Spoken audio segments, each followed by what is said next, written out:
So, guys, there's always been debates and issues, especially amongst the black community. And everybody thinks differently. There's no universal thought in the black community. And right now, we're going to review a debate, a long awaited debate between the black manosphere community and the pro-black community. Now, to be fair, the pro-black community is very diverse. You have your hoteps, you have your Nation of 5% Nation, you have black Christians, you have the Nation of Islam, and even in that is diverse. But the pro-black community typically has the goal of serving blacks by putting blacks first, supporting black businesses, and developing the culture and keeping the race going forward. The black manosphere has some elements of what you consider the pro-black space, if you want to talk about, but that is really focused on the men, right? Men's rights, how black men are being treated.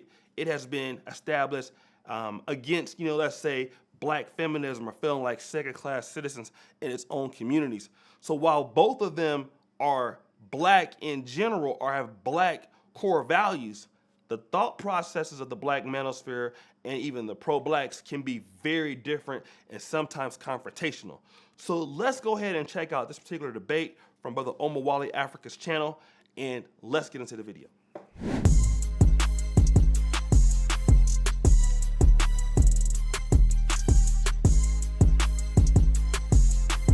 So the topic tonight is, and I'm reading it right off of YouTube.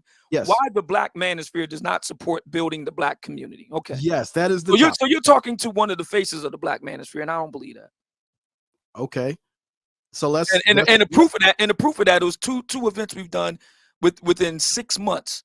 December 2021, June 2022. We got another one coming up late summer, early fall 2023. Black men and black women in attendance. let me push back a little bit, my guy. Do you mind if I push back a little bit? Sure. So Go the ahead. reason why that topic was a derivative of the topic that you and my brother O'Shea did. Okay. The topic that y'all did was why the pro-black community gets no support from black men. Okay. That was your topic. So I did a response video called Why the Pro-Black Community Does Not Support Black Men. And this is in response to that original video. That's what he's talking about. And there were a couple of things that was wrong with that topic. Because one, black men are not a monolith. So which black men are you talking about? If you're talking about the black men in the manosphere, the first time I ever heard O'Shea give a very thorough and succinct definition of what the black manosphere is and its origins, it was on the Dr. Thunder show.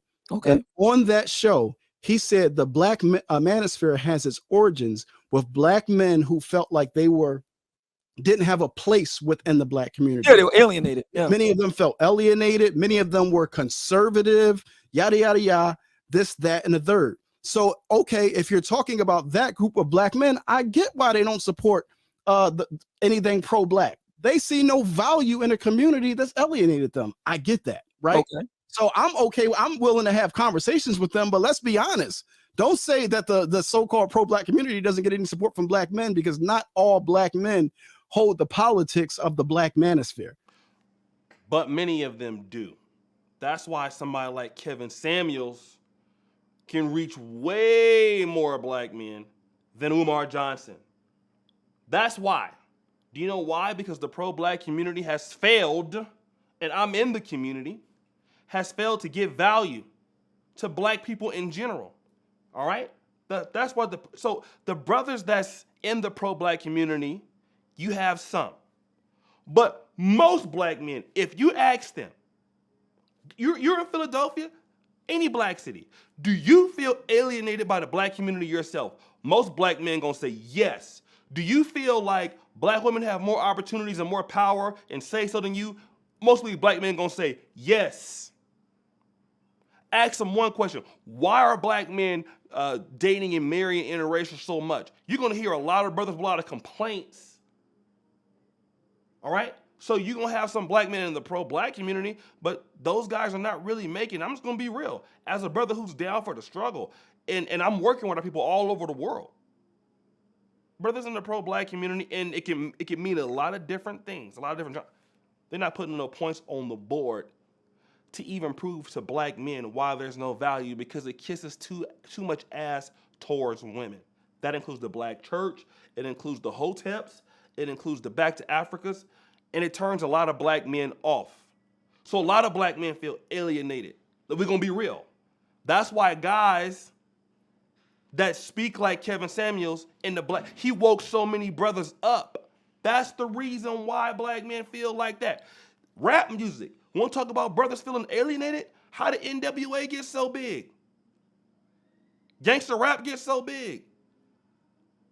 To cite T.S. Johnson, gangster rap showed a different element of black women, of some of them, that was never discussed publicly during love songs in the 70s and 60s. We were finding out how some brothers was getting set up by sisters, how they was getting played, DNA fraud and stuff like that. Yeah, so that's why the gangster rap got popular in the first place. Besides black on black crime occurring, between hoods. But the things that a lot of brothers were saying about what they're experiencing with women, yeah, they felt alienated, even back then, from the black community. So we're gonna be real. I don't like it's a lot, brother. Oh, I agree with that. I agree with you on that. And all black women hold the politics of black feminists, and that's not true. I agree with that. Matter of fact, I don't think that. I agree with that also. Not all, but we know what's most. Let's not play semantics. Go out there in Philadelphia, and you see how many brothers feel like they're not alienated. Go. The vast majority of black women are feminists at all. I know brothers. I agree with that 1,000%. I know brothers in the pro-black community who feel alienated. Inside the Pan-African community feel alienated. Feel like they can't say how they want to feel without fear of some sister shutting it down. That's happening in the pro-black community right now. In any era of pro-black, many different sectors, you're gonna have somebody feeling like this. Black women love the patriarchy. Black women love the white patriarchy most of all.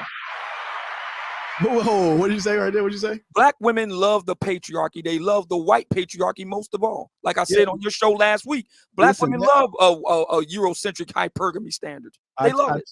I tell you what, that could be true. That could be false. It could be equally true that black men love white. No, I don't like that right there. I don't like that. It could be true. It could be false.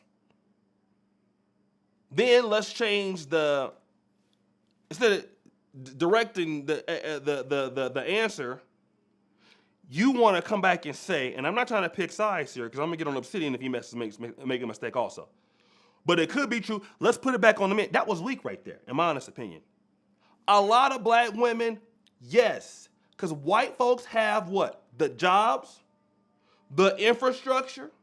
Black men don't have it, so by default, under the system, what he's saying is true because you always talk about white supremacy. So how are you gonna dodge the point there? And I notice that you do that a lot, brother. You dodge around positions a lot, like it's dodgeball. Like face the facts on what he's saying. He said black women face the same thing, and what you're about to say is right, but it could be true, it could be false. No, for the most of it, it is true because you don't even have a black patriarchy anymore. Black men ain't giving black women no jobs. Black men ain't operating no economies. So by default, what he's saying, you gotta agree with it. Patriarchy just as much because black men ain't like, as far as I can tell, I did a whole stream called the Hypergamous Manhood of High Value Men. Right? I did a whole stream on that because black men, we don't control none of the institutions that produce people. We relying on white man's institution. Absolutely. So you're right. So the same, it could be true, could be false. No, it is true for both. But don't try to play semantics to win the debate. Institutions. So a lot of us, what's stopping us from doing it ourselves? Cowardice, fear, I agree. the lack of audacity. But you left out envy too. Huh? You left out envy. Yeah, these are nigga traits. This is a slave psychology. Like a slave is going to be envious and jealous of other black men. Yeah, I agree with that. Because I believe that black men are capable of turning out a better brand, a better product of black men. I believe that's possible. Yeah, but I think that's only possible if black men control the material and cultural means of production. I agree. Which we don't. We don't. We don't control the material means of production, nor do we control the cultural means of production, meaning we cannot control the quality of people that we're producing, either men or women. And in order to gain control of those, you cannot, like I already said, we can't be free under a system of racism and white supremacy. That entails fighting.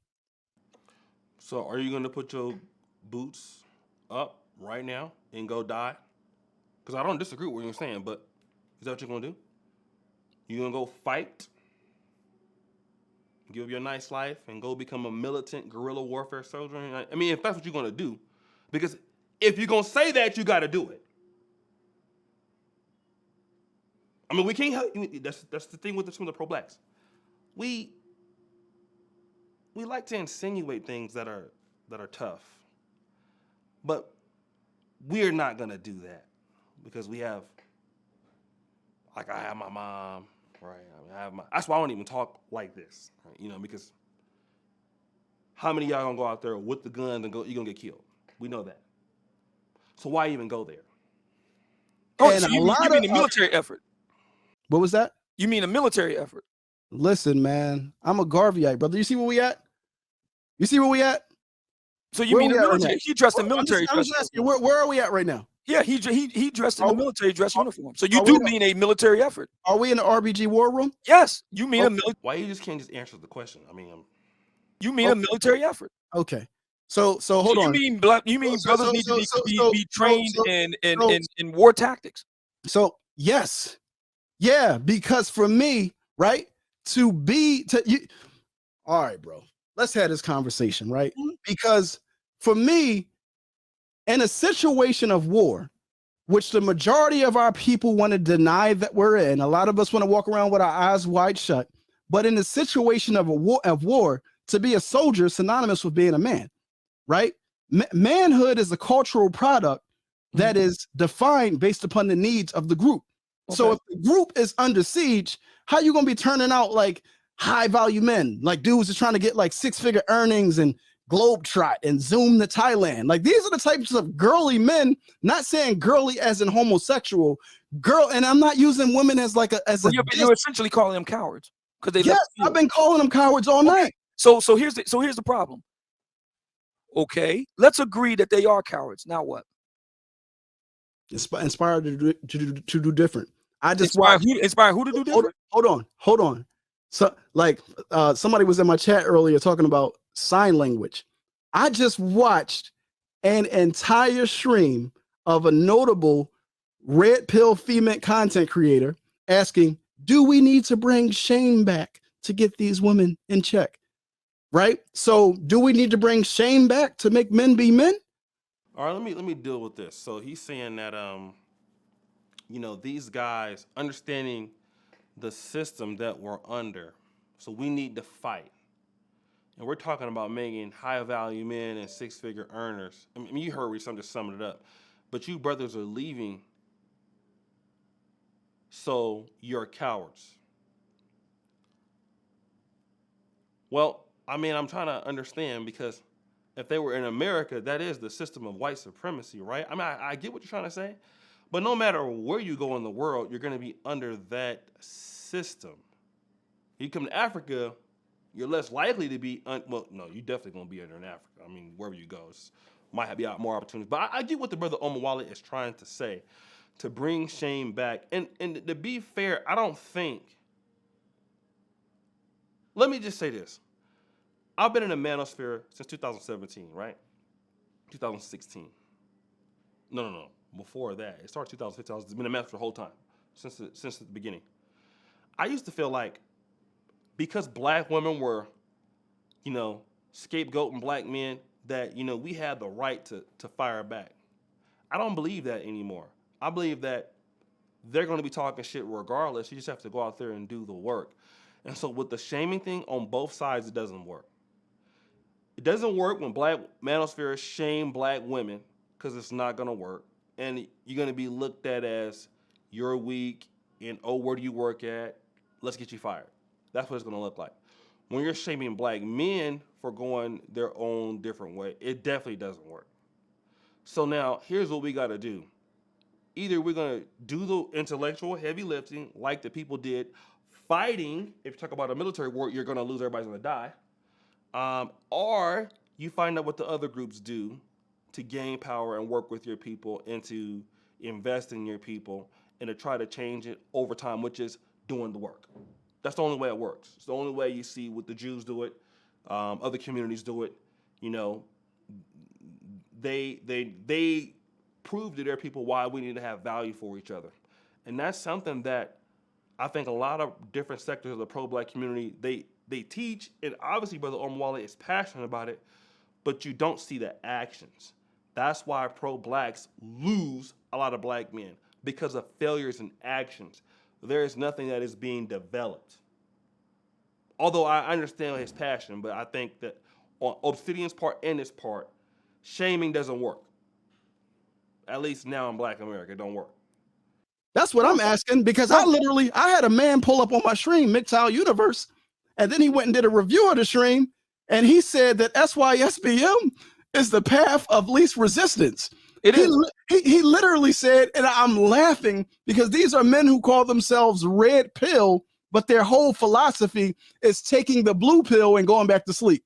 Their whole philosophy is, I'm going to accept the construct that I'm within because I have no power to do anything about it. Their whole philosophy. I can understand your argument. I can understand your argument. I agree, Brother Omawala here. I don't believe in boots on the ground, fighting, battling with the United States military because you're not going to win, or whoever else in power. But the thing is this. Yes, you have some brothers out there that are not going to see the value. For me, as a pro-black, I see the value of being in the black community, in the value of being able to establish business networks in Africa, the value of having business networks in the Black Manosphere, the value of working with black men and black women. I understand the value. Okay, I get more from my people because I try to add value to them and I'm investing with them. But everybody's not gonna have my experience, right? And I can tell people all the time the value of working with your people, but until you see it, until you see resources being created by blacks, until you see blacks developing things, people are not gonna see the value. We're just, hypothesizing to some folk. Okay. So I think our two approaches are interesting. You use the word evangelicalism. Yes. I'm not an evangelical, and I understand that you're descended from a church man. I'm descended from churchmen too. Mm-hmm. And but I'm not I would say in my faith tradition a jihadi. You would say an evangelical, I would say a jihadi. I'm not interested in convincing people. Yeah. I'm interested in finding my tribe and working with them. Yeah, well, here's the thing. Life is a team sport, right? It is. Garvey, right? Garvey said, in a world of wolves, one must always go armed, and race first is our greatest defense. So therefore, if you have a group of people who've been socialized and institutionalized under another group of men's institutions, so they've been socialized in someone else's interests, how do you get this system off of your neck without re-socializing the people who have a set of ideas about themselves and liberation? You can never re-socialize, brother, people who don't want to be re-socialized. I gotta agree with Obsidian's point on that, because you have to look for who you want to work with that will work for you. Attacking people, this is why for the most part I don't engage on live streams so much or debates, because if you already feel a certain way about the issue, like I'm a person that don't believe I need to participate in interracial dating. There's black men who do participate in that. I don't castigate them for the most part. They do whatever they want to do. It's not for me to, listen, if that's what you want to do, you do it. But maybe we can still do something as brothers in other ways. The people who don't want to work with you, it's your job to convince them, not by shaming, but through your work, through what you produce. Because we have people on the fence, right? We got people on the fence. Look at Jalen Hurts, the quarterback for the Eagles. I remember Brother George talking about we need to trade him or we need to let him go. He can't play. The guy is 7-0, right? How do you get somebody to believe that you can play quarterback, win football games? Yeah, go 7-0, all right, in your third year, like him. Prove to people that your philosophy works. When you have to shame people and call people names, that just says that your philosophy doesn't really work. That's all you're saying. My philosophy doesn't work, so I'm gonna stick to, castigating people. And I know what Brother Omawale says. It does work in the way he delivers it, because it's it's not gonna reach people who are having a different mindset. If they have a different mindset, leave them where they are. Liberation that is not conducive to liberation. Go for it, brother. You don't want to convert them, so that means it's going to be you and the 5 people who think like you. I'm going to rock with whoever rocks with me. Yes, that's the right answer. That's so that fine. means that, you know, in my faith tradition, it says that, you know, if 2 brothers squad up, Allah is the 3rd. Yeah. So if it's 5 brothers, good. I will take 5 good brothers. I'll take 5 aces over a deck full of jokers. Listen, man, like what Fab say, I'd rather 10 lions than 100 sheep. And that's my philosophy as well. But lions got to be cultivated. You understand what I'm saying? Like how many, what did you say? You rather what than a deck full of jokers? I'd rather have 5 aces than a deck full of jokers. So here's my question for you. You've been in the manosphere for a minute. Mm-hmm. How many of the men that you deal with today arrived to the manosphere as jokers, but today they're what you consider aces? I would say. So that's a very good question he's asking Obsidian. Now, I want to talk about the lions being cultivated. Number 1, the hard work, and this is our generation. On social media, there's the proclivity to want to debate and call people names who disagree with us. I've done that before. Instead of getting with your intellectual or with your business class people or whatever who you need to be with, and then it's up to you to develop resources, bring events to your community, understand how communities work, reinvest into communities, you know, do things to the communities. It's hard work. But once you do that, then you can cultivate the things you want to see. But if there is no investment there coming from these people, how to reach your people, then we get in the name calling and all the other stuff, and the development is not being done. Now, from what I understand about Brother Omawale in Philadelphia, he is a brother that does what I'm saying. So I'm just saying in general, he's a decent brother. He's a good brother from what I understand. What I know, shout out to the brother. He's actually a powerful brother. But in general, we got to get to doing the intellectual heavy lifting of the ancestors and not just having debates. It's your job, as anybody in the pro-black community who on fire for black people, it's your job that have already been woken, you do the work. The rest will come. You're the one that's woken up. You're the reason why, you know what I'm saying, you've come to that. Stop looking for people to feel like you. It's up to you to stay up every night and do the work, for you to reinvest in your community. If it's 2 or 3 or 5, you do it. And whatever you got, you stick with that until you get 6, 7, 10, 100, 200, 300. When you start building it up, they will come. Our people will support us if we are good. We spend too much time trying to argue with the folks who don't want to deal with us. Let us come together and do it ourselves, get the community rolling, get these businesses rolling, bring our business people together like Booker T used to do it, and let's see how we can add value to each other. Then you got something, then you get people wanting to deal with you, and then you can convince them then. But if you're not providing anything other than rhetoric, we're always going to have this issue. And that's where pro-blacks fail. Too much talking and not enough doing. At least several hundred. Oh, so within the last 6 months. So there's been several hundred men converted from jokers to aces in the last 6 months. They self-selected. Okay, they chose to be here. So what I'm saying is, if you here, it's because you choose to be here. What Courtney always say: why are you here? This channel over here is unapologetic that I'm about the black community. Okay. Right. This channel over here is unapologetic that I'm anti-white supremacy. Right. When somebody say they anti-pro-black, I don't like the umbrella, but like, what does it mean as a black person? Does that mean you're pro-white? I don't get it. So yeah, I agree with that. I agree with that. We have some guys hating on the, and pro-black, pro just means 4. I'm not converting at that rate that you're converting. Why? Because I don't got the extra sauce for the growth. You know what the extra sauce is? What's that? Black female fuckery. I refuse to use the black woman as my petroleum to explode my channel. So there are other channels, African history. Let's look at African biographics, okay? Let's type in African biographics. Just one channel. African biographics, they have 76,000 subscribers.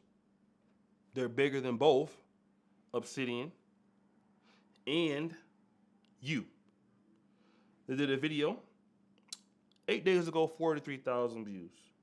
The rise of Yoweri Museveni, Uganda Strongman, 50,000 views. So you have a channel that doesn't focus on black female effery, but they're doing very well. You have, what's the leisure? Earn Your Leisure, okay?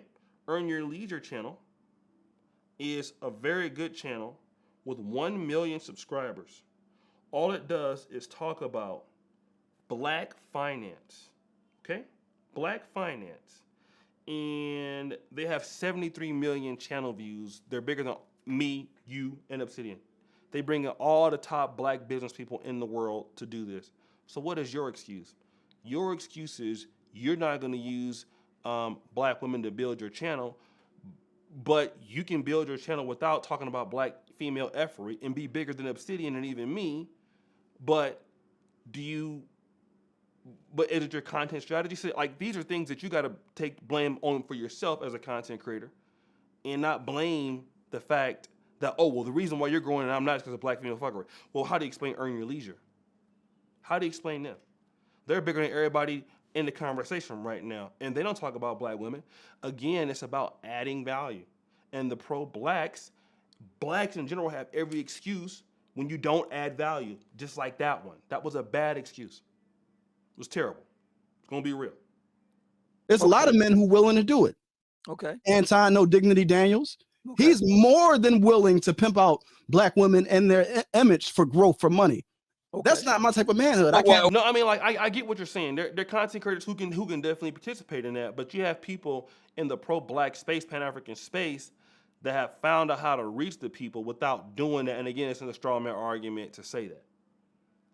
Oprah Winfrey made billions off of it. So yeah. So you're trying to say this shit is your? I don't agree with that anymore. What Obsidian is saying.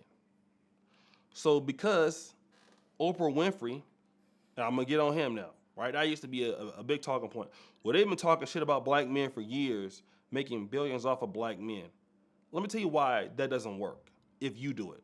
Number one, if you try to make billions off of black women the same way that she did, you're going to be castigated, shut down in the industry. Black men are not unified enough to put up the money for industry, and guys are not going to invest in any black male-made industries because niggas are not going to invest. All right, they're not going to do it.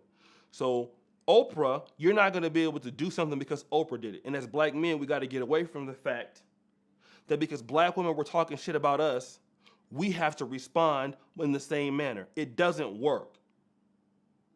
It's something that we've tried. It doesn't work. All it does is get you out of hate speech and gets you shut out of other industries that we can enter. We have to beat people as men with our productivity. You keep those people out of communities. That's the only way to do it now. So, all right, they're talking shit, whatever. Let's bring the brothers together. We could talk about the issues of the day, not to respond to what they're saying, but we can develop our brothers, and then we build our own communities with our brothers, do good business, add value to each other, and for the women that we want to deal with, we'll keep them out that have the same tonality as Oprah. That's the better response now. It's what works. Responding back to them because they responded to you, it doesn't work. It doesn't work. It doesn't work. You get canceled, Andrew Tated, all the other stuff that's going to come down the line with that. Very difficult to get into business. People don't want to associate with you and all that stuff. I think it's just self-defeating. Is your dignity, my brother, is your dignity really modeled off of Oprah Winfrey? No, I'm just citing a fact. I'm not saying it's right or wrong or good. He's making it. Omwal's making a good point. Obsidian should have answered that directly. I think he did though, but the bad. I'm just making an observation. It's a fact. Oprah Winfrey made her billions off of black female fuckery. It's true. Yeah. And was she wrong? Black male effort. Or was she right? Was she wrong to do that? Or was she right to do that? I just got finished saying I'm not making a value judgment. I'm just making No. Obsidian, you definitely felt that she was wrong. All right? So let's not try to beat around the bush on this. So guys, it's a very interesting debate between two talented brothers, two good content, great content creators here in Black YouTube. I like this kind of content because it's really black and it's really niche, you know what I mean, to the issues of the day. I really, really like this. So guys, subscribe, hit the bell, check them both out. We're out.